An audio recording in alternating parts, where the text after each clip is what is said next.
Handsome B, বল কি খাবি? আপনি আমাকে মুরগির মাংসের 1 প্লেট বিরিয়ানি এনে দিন। আমাকে বিয়ে করবেন আবার নাকি বিরিয়ানি খাবেন? শখ কত? আরে দাদি, আপনাকে কানে কানে একটা কথা বলি শুনেন। আপনি না বুড়ি হলে অনেক কিউট, অনেক সুন্দরী, বুঝতে পেরেছেন? আরে আমাকে আর ফাম দিস না, আমাকে এমনিতে অনেক অপমান করছো, যা সরে আনতে। আমি মাছ ভাজা দিয়ে 1 প্লেট ভাত খামু। তুই তো আবার বিলাই মাছ তো খাবি কি? না কিছু না, আমার খাবার আনেন যান। আচ্ছা না দিমুনে, এই তুই কি খাবি বল? আমি শুটকির ভর্তা দিয়ে ভাত খাবো। তুই ভর্তা দিয়ে খাবি? শুটকি খাইলে কিন্তু ক্ষতি হয়। আচ্ছা না দিমুনে, এই তুই কি খাবি বল? কারে কয়? তোরেই কইতাছ। ও আমি কলা দুধ খাইমু। কলা দুধ খাইবি মানে? আরে আমি আপনাকে একটা সিক্রেট বলি শুনেন, কলা দুধ খাইলে অনেক সুন্দর হয় মানুষ। কি? অনেক সুন্দর হয় মানুষ?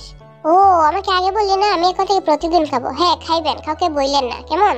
এই আরাম, তুই কি খাবি? আমারে মুলা দিয়ে 1 প্লেট ভাত দিলেই হইব। ও তুই মুলা খাস বলেই তো তোর শরীরটা মুলার মতো। তুই কি খাবি? আমি নাকি বাপ দেখাই। আচ্ছা শুনেন, গরুর মাংস আছে না, গরুর মাংসের খালা বুনা আমার জন্য আনবেন, যেটার মধ্যে আলু না থাকে, বুঝতে পেরেছেন? যাতে শুধু মাংস হয়। বিয়ের প্রস্তাবে রাজি হয়নি, আবার গরুর মাংসের খালা বুনা খাইবো? এই বুড়ি বেটি, এত কথা কস কেন? এত কথা না বলে আগে বলুন গরুর মাংসের খালা বুনা দিবেন কিনা? হ্যাঁ দিমু। এই বুড়ি দাদি, এখানের খাবার যেন অনেক মজা হয়, যদি মজা না হয় না তাহলে আপনার অনেক খবর আছে, বলে দিলাম।